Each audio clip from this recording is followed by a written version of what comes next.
Assalamualaikum warahmatullahi wabarakatuh. Halo semuanya, perkenalkan nama saya Adela Salsabila Putri dengan NIM 2006597 dari Prodi Pendidikan Bisnis kelas 2B.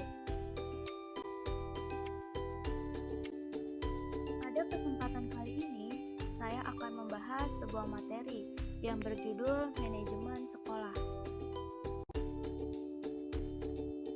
Yang di dalamnya terdapat beberapa pembahasan, yaitu definisi, tujuan, pendekatan, prinsip, fungsi, ruang kajian, dan proses. Terdapat beberapa definisi manajemen menurut para ahli. Yang pertama yaitu manajemen sebagai disiplin ilmu, merupakan ilmu pengetahuan yang memiliki body of knowledge yang dapat dipelajari dan berguna bagi pengembangan ilmu dan pemecahan masalah usaha. Yang kedua, manajemen sebagai proses, yaitu dengan menentukan langkah yang sistematis dan terpadu sebagai aktivitas manajemen. Yang ketiga, manajemen sebagai seni, tercermin dari perbedaan gaya seseorang dalam menggunakan atau memberdayakan orang lain untuk mencapai tujuan.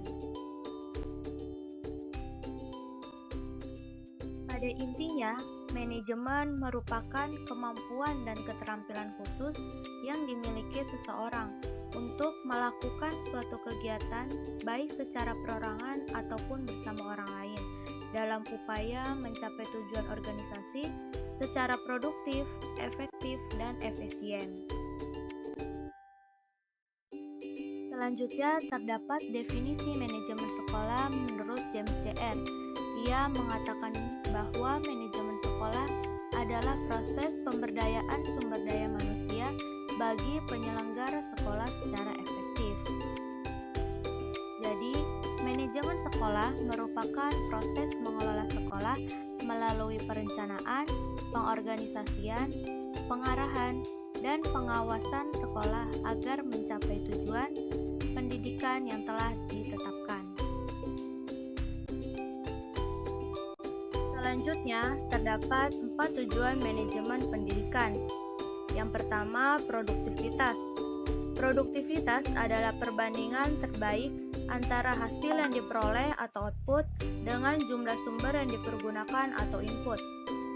Produktivitas dapat dinyatakan secara kuantitas, yaitu kuantitas output berupa jumlah tamatan dan kuantitas input berupa jumlah tenaga kerja dan sumber daya selebihnya, seperti uang, peralatan, perlengkapan, bahan, dan sebagainya.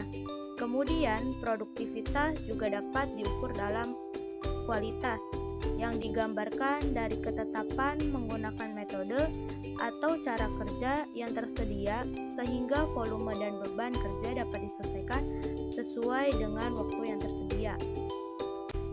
Yang kedua yaitu kualitas. Kualitas ini menunjukkan kepada suatu ukuran penilaian atau penghargaan yang diberikan atau dikenakan kepada barang dan atau jasa tertentu berdasarkan pertimbangan objektif atas bobot atau kinerjanya.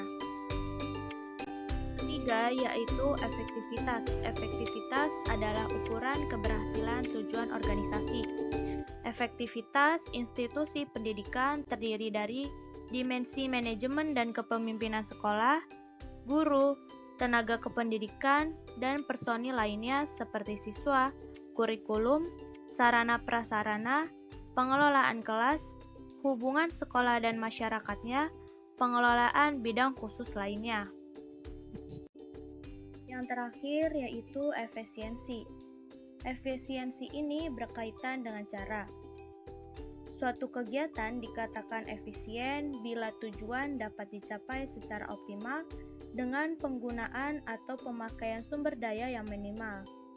Efisiensi pendidikan adalah bagaimana tujuan itu dicapai dengan memiliki tingkat efisiensi waktu, biaya, tenaga, dan sarana. Bahasan selanjutnya yaitu terdapat 11 macam pendekatan terhadap teori dan praktek manajemen yang dikemukakan oleh Kohn 1990. Yang pertama, empirikal atau kasus. Yang kedua, perilaku antar pribadi. Yang ketiga, perilaku kelompok. Yang keempat, sistem-sistem sosial kooperatif.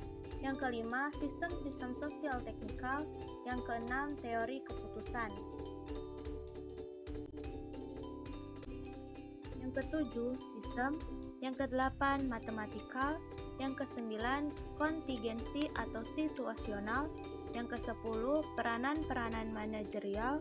Yang kesebelas, operasional.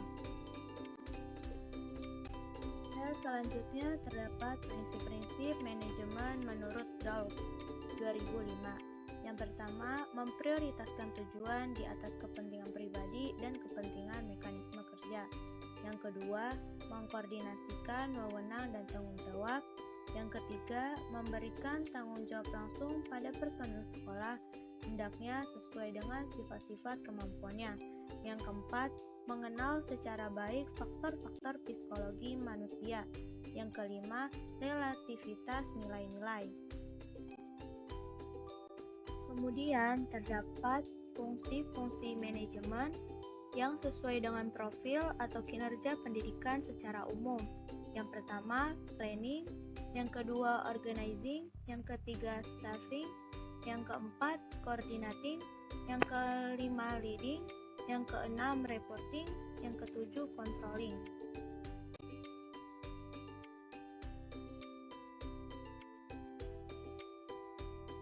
Bahasan selanjutnya yaitu ruang kajian manajemen sekolah yang terbagi menjadi 4 sudut pandang. Yang pertama, berdasarkan objek garapan yang terdiri dari manajemen pengembangan kurikulum dan proses pembelajaran sekolah. Yang kedua, manajemen peserta didik. Yang ketiga, manajemen pendidik dan tenaga kependidikan. Yang keempat, sarana dan prasarana pendidikan. Yang kelima, manajemen teknologi informasi dan komunikasi yang biasa disebut TIK. Yang keenam, manajemen pembiayaan.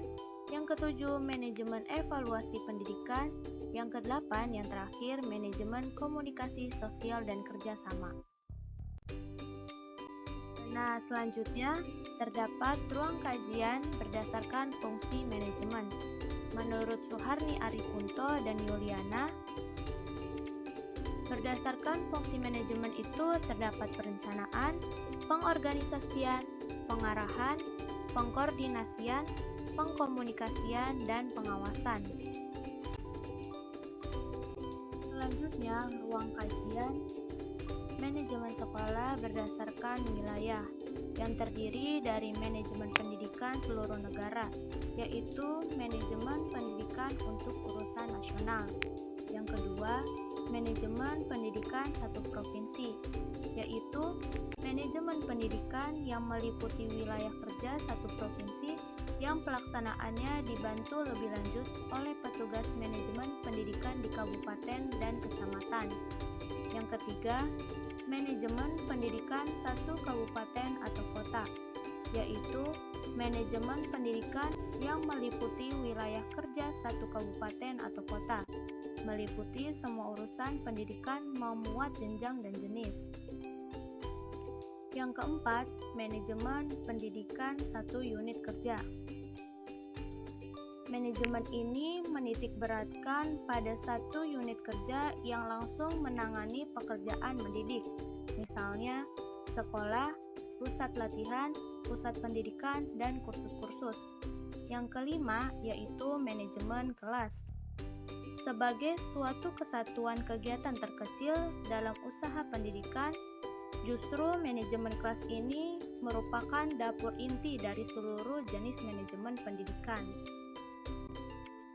Kemudian, ruang kajian berdasarkan pelaksanaan, yaitu terbagi menjadi dua. Yang pertama, manajemen di pusat-pusat latihan. Manajemen ini memiliki peranan dan tugas seperti pelaksanaan di sekolah. Terdapat kepala sekolah, staf tata usaha, pendidik, dan orang-orang yang bekerja di kantor-kantor pendidikan dan pusat-pusat latihan atau kursus. Yang kedua, manajemen di kantor-kantor pendidikan, yaitu merupakan pelayanan yang tidak langsung. Kegiatannya itu seperti menpendidik kurikulum, sarana, personil, peserta didik, biaya, dan lain-lain. Kegiatan ini bersifat memperlancar pekerjaan pendidik dan peserta didik yang terlibat langsung dalam kegiatan mendidik. Yang pertama, kerjasama dengan unsur pemerintah kabupaten atau kota. Instansi yang terkait yaitu Dinas Pendidikan, Badan Perencanaan Kabupaten atau Kota, Departemen Kemendikbud atau Departemen Agama, dan instansi lain yang terkait. Yang kedua, pemberdayaan komite sekolah atau majelis madrasah. Ini dilakukan dalam peningkatan mutu pembelajaran di sekolah. Yang ketiga, memberdayakan tenaga kependidikan. Yang keempat, mengadakan pelatihan dan pendampingan secara sistematis. Yang kelima, melakukan supervisi dan monitoring yang sistematis. Hal ini dilakukan agar mengetahui apakah pelaksanaan kegiatan pembelajaran di sekolah terdapat kendala atau masalah yang dihadapi, serta segera dapat diberikan solusi atau pemecahan masalah yang diperlukan. Yang terakhir, yaitu mengelola kegiatan yang bersifat bantuan langsung bagi setiap sekolah. Hal ini dilakukan untuk peningkatan mutu pembelajaran, rehabilitasi atau pembangunan sarana dan prasarana pendidikan. Pembahasan selanjutnya yaitu proses manajemen sekolah. Proses penerapan manajemen sekolah hampir sama dengan MBS, atau manajemen berbasis sekolah, yang dapat ditempuh dengan langkah-langkah sebagai berikut.